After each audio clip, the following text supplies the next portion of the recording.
ఎమ్మెల్యేల అనర్హత కేసులో సుప్రీంకోర్టు కీలక వ్యాఖ్యలు చేసింది. తగిన సమయం అంటే ఏంటి అని మరోసారి ప్రశ్నించింది సుప్రీం ధర్మాసనం. Justice B R Gavai, justice Vinod Chandran ధర్మాసనం ముందు విచారణ జరిగింది.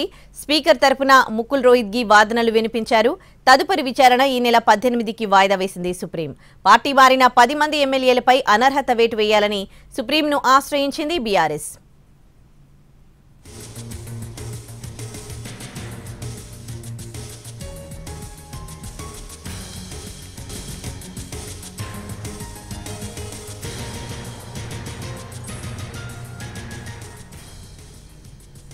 ఎమ్మెల్యేల అనర్హత కేసులో ఇవాళ సుప్రీంకోర్టులో విచారణ జరిగింది. దీనికి సంబంధించి సుప్రీంకోర్టు కీలక వ్యాఖ్యలు చేసింది. ఇక ఇదే అంశానికి సంబంధించి పూర్తి డీటెయిల్స్ ఢిల్లీ నుంచి మా ప్రతినిధి రాజు లైవ్ లో అందిస్తారు. రాజు, విచారణ ఎలా జరిగింది, పూర్తి డీటెయిల్స్ ఏంటి?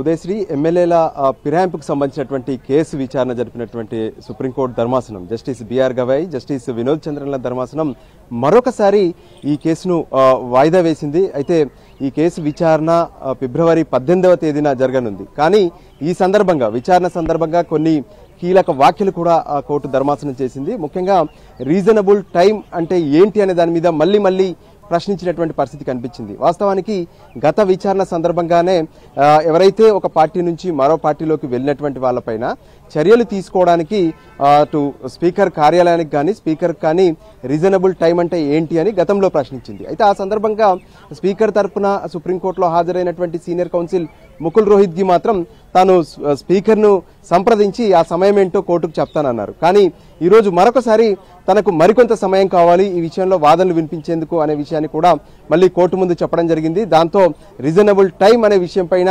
ఖచ్చితంగా ఒక క్లారిటీ ఇవ్వాలని చెప్పి సుప్రీంకోర్టు ధర్మాసనం అభిప్రాయపడింది.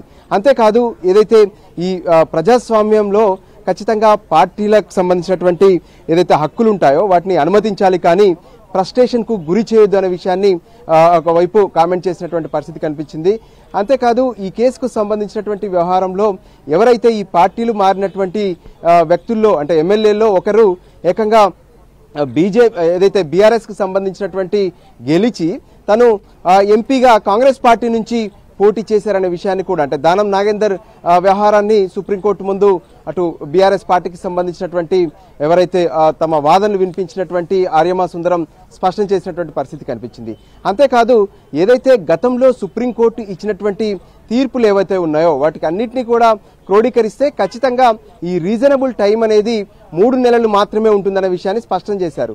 దాంతో సుప్రీంకోర్టు ధర్మాసనం అంటే ఇప్పటికే 10 నెలలు అవుతుంది వీళ్ళందరూ పార్టీలు మారి, ఆ 10 నెలల సమయం సరిపోదా, ఇంకా ఎంత సమయం కావాలనే విషయాన్ని ప్రశ్నించినటువంటి పరిస్థితి కనిపించింది. దాంతో ముకుల్ రోహిత్గి మాత్రం తనకు మరికొంత సమయం కావాలనే విషయాన్నే కోర్టు ముందు చెప్పారు. దాంతో ఈ విచారణను ఏదైతే వచ్చే మంగళవారానికి అంటే ఫిబ్రవరి 10వ తేదీకి వాయిదా వేశారు.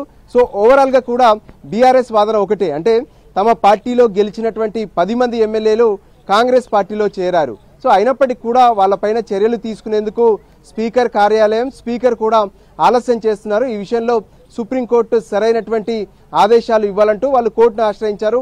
కోర్టును ఆశ్రయించినటువంటి వాళ్ళలో BRS party working president KTR తో పాటు ఇతర ఎమ్మెల్యేలు కూడా ఉన్నారు. అయితే స్పీకర్ కార్యాలయం నుంచి రీజనబుల్ టైం అనే విషయం పైన ఎటువంటి క్లారిటీ ఇవ్వకపోవడంతో ఈ కేసు మరొకసారి వాయిదా పడింది. అయితే ఈసారి కూడా సుప్రీంకోర్టు ధర్మాసనం మాత్రం ఎవరైతే ఆ 10 మంది ఎమ్మెల్యేలు పార్టీ మారారో వాళ్ళకు సంబంధించి చర్యలు తీసుకునేందుకు రీజనబుల్ టైం అంటే ఏంటి, ఆ రీజనబుల్ టైం పైన ఒక క్లారిటీ ఇవ్వాలని చెప్పి ప్రశ్నించినటువంటి పరిస్థితి కనిపించింది. సో ఫైనల్ గా ఈ కేసు వచ్చే మంగళవారానికి వాయిదా పడింది. ఉదయశ్రీ.